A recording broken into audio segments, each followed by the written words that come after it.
Hello Capricorn, thank you for joining me for your monthly forecast for June.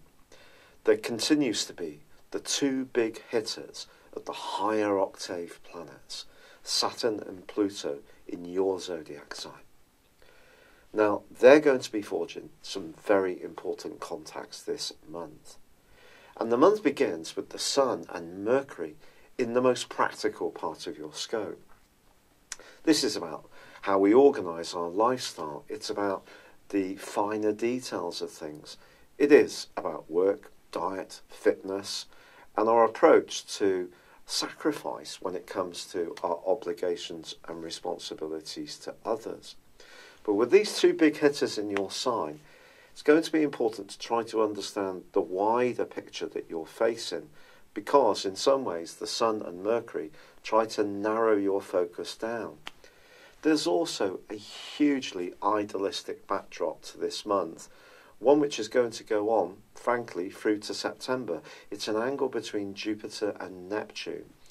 Now, Jupiter may be tracking backwards until the 10th of July next month, but this angle with Neptune is very much to do with altruism. And the friends who really tune into the more idealistic side of your nature, or the ideas that you have, will really be those that you'll want to behold. The problem is that you may encounter some people this month who just don't. And part of this comes from the Sun and Mercury's initial location, and part of it comes from Venus being in your opposite sign of Cancer. Now, the Sun forges a very tense right angle with Neptune, despite Neptune's beautiful angle to Jupiter, and this goes from the 4th through to the 11th. This right angle could see you, if you almost try to do too much, get quite drained. So though it's going to be good to be conscientious through to the 20th of this month, don't try to be so virtuous to the point that you're actually really making life very onerous for yourself. There's only so many hours in the day, and Neptune, of course, can make us dreamy. It can also distort reality. So if you are having discussions, for example, with colleagues at work, try to get everything written down, confirmed in emails. Don't necessarily believe someone's pledge, because from the 4th through to the 8th, Venus is in opposition with Pluto.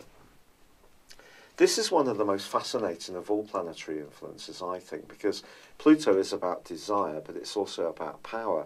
Now, Venus is about desire, but in a different kind of way. It's the more feminine influence of attraction, and in your opposite sign gives you the chance to forge some more harmonious relationships this month. But Venus puts a lot of leverage on Venus. So you could have a conversation with someone who expects a lot from you, but promises a lot, or vice versa. So we are all going to need to be more conscious of our motives, especially if you are attracted to somebody new, you're getting to know them.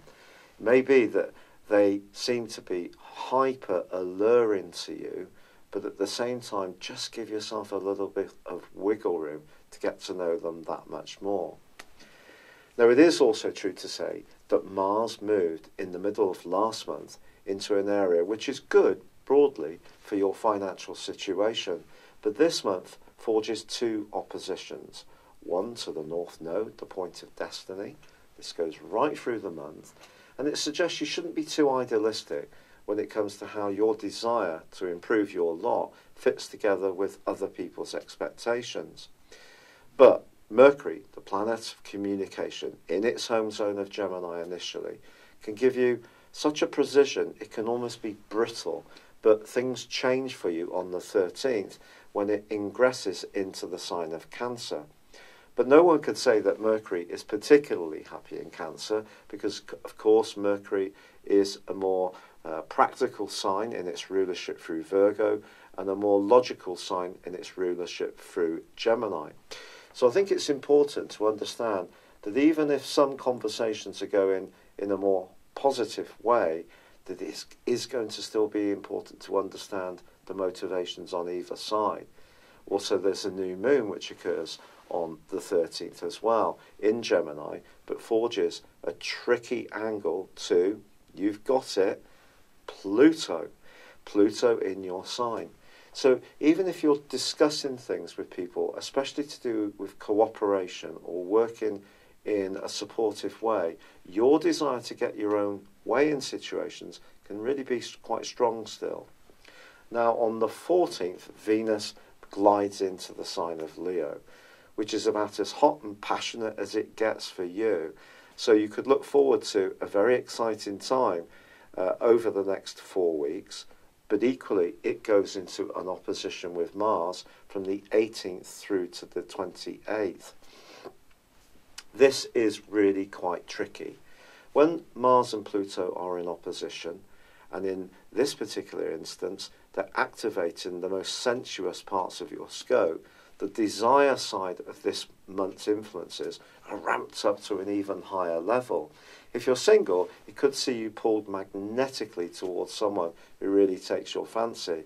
In an existing relationship, it could be cash or sex or a lack of sexual compatibility that does see you and yours at the end of the settee, or, if you're fortunate, really getting much more up close and personal. It just depends on your unique situation. Now, Mars is, of course, there, forging this link with the North Node, then goes on to forge that opposition with Venus too. But Mars is going to go into a retrograde later this month, but not before the Sun moves on the 21st into Cancer too, which is excellent for you. If there was brittle scenes earlier this month or confusion, this gives you the opportunity to create a more harmonious and cooperative dimension. But despite this, Mercury in the same location from the 21st to the 24th is in opposition with Pluto. So this can lead to some very strident conversations and perhaps quite opinionated scenes. If you can, therefore, try to keep that sense of equanimity that the Sun in the 7th house is encouraging you to behold. But there is, once Mars goes into that retrograde, a time to be more conscious of how you feel about yourself, your self-value. Mars is very much about instant gratification, but it's also about our ego. And through to the middle of November, all but 2 weeks, it is going to be in this location. If you're really determined to improve your lot, as long as you're not impatient and take shortcuts, there's every chance you can. But on the 28th, there is a full moon, and this is quite a challenging full moon. I have to be utterly honest about it, because it sees the moon in your sign combining with Saturn also in Capricorn. So you can see these two higher octave outer planets, so influential at the best of times. Saturn about structure, but also about restriction and about obstacles. And Pluto about change, but also about power. And this combination between the moon and Saturn opposite the Sun suggests that if a relationship isn't working very well in your life, this really could be a pinch point on the 28th and for the following 2 weeks. Now, it doesn't mean to say that it's going to end completely. No one's going to leave your world who's truly right for you. But if something has been bumbling along the bottom, this is a chance to really finally sort it out. But do use the energy of Mercury. Even if sharp words are exchanged from the 21st to the 24th, Mercury is encouraging you to listen to what the other person is saying in as dispassionate way as possible. To not take it personally if they disagree. But as this month comes to a close, I do feel that if you're a more competitive person, or you need to engage with people in your work, or you need to interact with the public, you can come across in a way where people will know that what you say is what you mean. You will have gravitas, so use this wisely. It's been a real pleasure being with you, but I want to tell you about one final thing before I go, and that is the role of Uranus. Uranus is going to be shaking up your world through till the 6th of November in a really exciting way. And if you seize the opportunities that it gives you, I think that this can see you being much more creative and also spontaneous this month.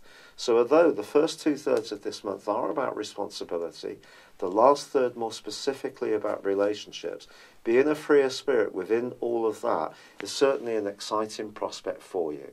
But for now, I'd love it if you would like or comment on this video, Or if you've yet to do so, subscribe to my channel. But good luck and goodbye. Hello, thank you so much for watching my video. I'd love you to join me at my Horoscope Ace app. You can find this at www.horoscope-ace.com. You can use it through Android, iOS, Apple or Facebook. Check out your ascendant or your moon sign or download your free birth chart. There's all your favourite videos, plus there are daily, weekly, monthly and yearly horoscopes for general, love, Chinese and Indian astrology. If your passion is tarot, there's my brilliant 3-card money or love tarot readings too. And it's all there at www.horoscope-ace.com. Thank you.